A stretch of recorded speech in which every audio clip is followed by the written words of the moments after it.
Did I just recycle the same joke from my holiday drink video? Yes, next question. On that note, welcome to Krier's Kitchen. I'm your host, Delaney, and today we are going to be making macaroni and cheese from, not scratch, because we're not making pasta from scratch, but from scratch, because I feel like once in a while, after eating box mac and cheese your entire life, you just get sick and tired of it, and you just want nice, good, chef's kiss macaroni and cheese. So starting off, you're going to want to fill a pot with water and egg. So while we're waiting for our water to boil, we're going to start making the crumb top for the bake. So what you're going to need is 2 tablespoons of butter, 2/3 a cup of Panko breadcrumbs, sorry if I'm saying that wrong. And then we're going to need 1/4 a teaspoon of salt. so I have my butter already melted. we're gonna add our 1/4. Teaspoon of salt. Also, you're gonna want to use unsalted butter. I literally was at The store today, and I could not find unsalted butter to save my life. So I just got salted butter. So let's hope nothing bad happens because of that decision. So we're gonna combine these all and mix it up, and it should thicken up the Panko's breadcrumbs. That's gonna create more of a crunchy kind of texture. Okay. So now that we have our topping done, we're gonna set that off to the side. This will probably sit in my pantry for the next 2 years. So we're probably okay. I was making mozzarella sticks recently because we just bought. My sister got my parents an air fryer for Christmas, so I was like, oh, let's make mozzarella sticks. And so this was the only brand I could find at Jewel, and I didn't really like the breadcrumbing. I feel like the recipe I used didn't use enough seasoning. So I have used this kind before, but hopefully it's gonna be better. So for your pasta, you're gonna want to cook it by the instruction of the box of the pasta you buy, but you will want to minus 1 minute so it's more al dente, and also it's still gonna be cooking when you take it off and set it off to the side because it's still warm and hot, so it's still gonna cook. So now our macaroni is done boiling. We're gonna strain it. Now that that is done, we are now gonna toss in 1 tablespoon of butter. So we're gonna take a tablespoon of butter and mix it in. So now that the butter is all melted in and the pasta has been buttered, you're gonna set this off to the side to cool while we make our sauce / cheese. So starting off for our sauce, sit down so I'm actually in view. You can't exactly see what I'm doing. You're gonna put it on medium heat, and you're gonna put in 4 tablespoons of butter, preferably unsalted, but once again I could not find unsalted butter to save my life, so we are using salted. And you're gonna let that melt. Make sure you don't burn your butter. Butter burns very easily, surprisingly. I learned that in foods the hard way. So try not to have your heat on too high, and try to move it around so it doesn't burn.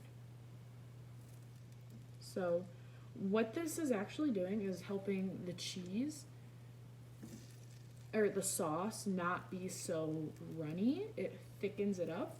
I can't remember exactly what it's called, but I swear I took a foods class. I know what it's called. I just can't think of the name on top of my head. Wow, butter is slippery. Who would have figured? Ooh, while we're cooking, sorry, I forgot to mention this. Make sure you preheat your oven to 350. Totally did not forget to do that. This is why I do it. This is why as soon as I start cooking, I do it, because I will forget to do it. So now that our butter is all melted, we're gonna add 1/3 cups of flour, and you're gonna constantly stir it for 1 minute and try to get it into a paste consistency. Make sure all the flour kind of dissolves into the butter. And then try to turn down the heat a little, so once again you do not burn that butter. So it should be this kind of paste. So now that we've stirred it around, we're gonna add 1 cup of our 3 cups of milk. And just mix it in. Trying to get the paste not to be a pasty consistency anymore. What the butter and flour helps do is thicken up the milk without it being like having clumpy flour in it.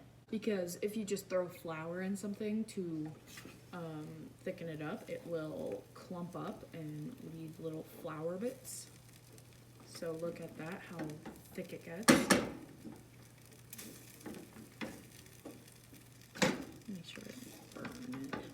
I've been kind of fluctuating the heat right now so it doesn't burn, but it does cook because it gets very hot easily. So you can see that how thick it gets. So now, let me turn it down a little bit so I can get the rest of the milk. After everything's been dissolved into the paste and it's lump-free, so it should look something like this, lump-free, you're gonna add the other 2 cups of your milk. I couldn't find my measuring, like the regular measuring cup I normally use. So we're gonna have to use this. I don't know where it's from, but and I've run out of milk. It's a good thing I bought more milk at the store today. So we're gonna stir that in so it's all mixed up.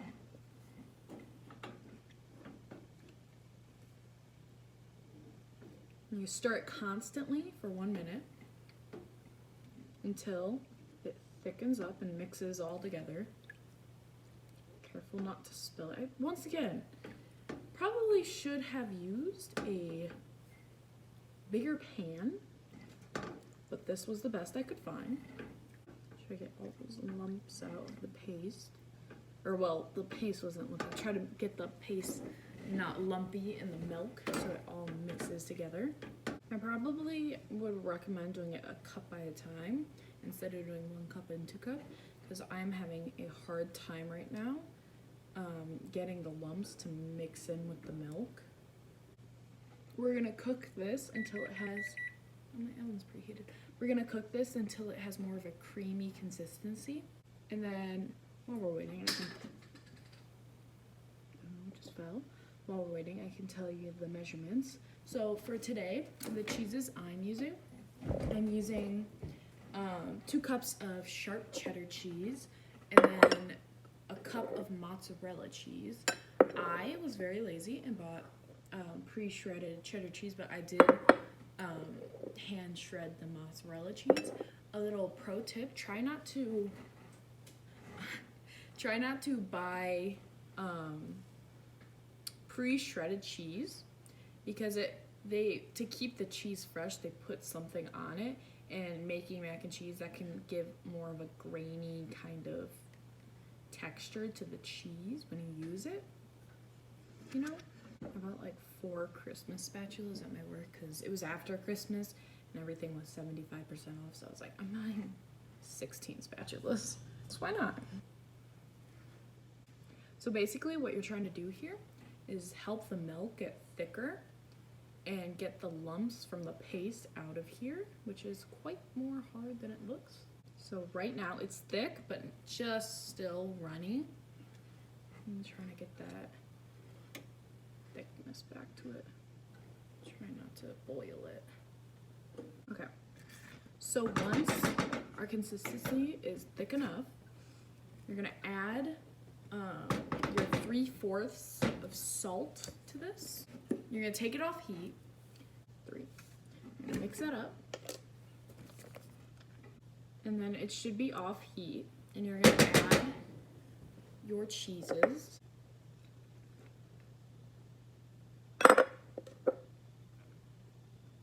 Come on.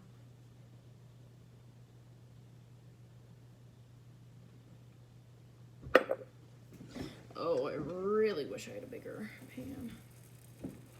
So I just spilled. Okay, my camera, literally, I ran out of storage at the worst time ever. So once make sure your oven's preheated at 340 or 350. Once your sauce had thickened with the milk, you were gonna add 3/4 a teaspoon of salt, and then stir that all up and take it off heat, add your cheese, mix it all up, and then add it to your pasta. So now, what we're gonna do is we're gonna add our pasta to a baking pan. Oh, that's heavy. It's really heavy. It's a lot. It's really thick. Woo. All the pasta is not mixed up with the cheese. Once again, use a bigger pan or half the recipe because this is a lot.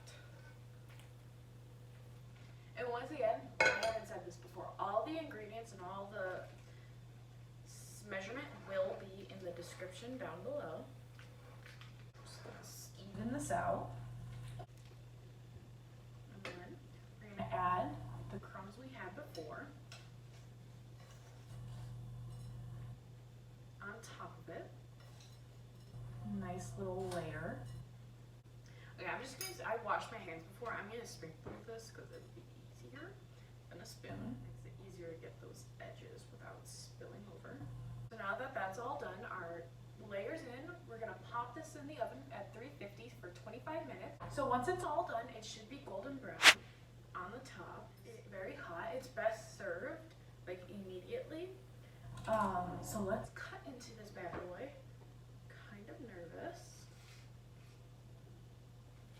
Cut myself a little corner piece. Ooh, yeah, that looks good. It's very hot. And make sure you don't want to cook it too long because then you'll kind of lose the sauce of it.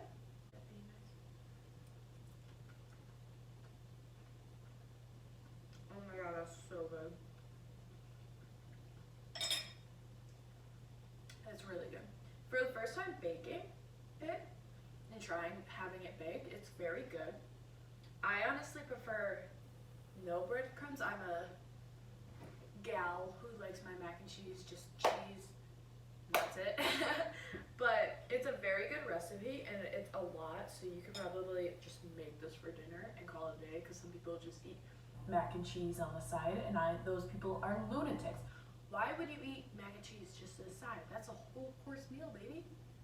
Don't slander against Macaroni and cheese. But that concludes today's episode of Krier's Kitchen. I hope you try this recipe out. It's very good. I loved it. It's not too hard. It took me about an hour, but the payoff is so worth it, and you have like so much of it. If you don't have it or anything, you have so much of it. If you're just eating it by yourself, this could probably last you like 2 weeks of food. For leftovers.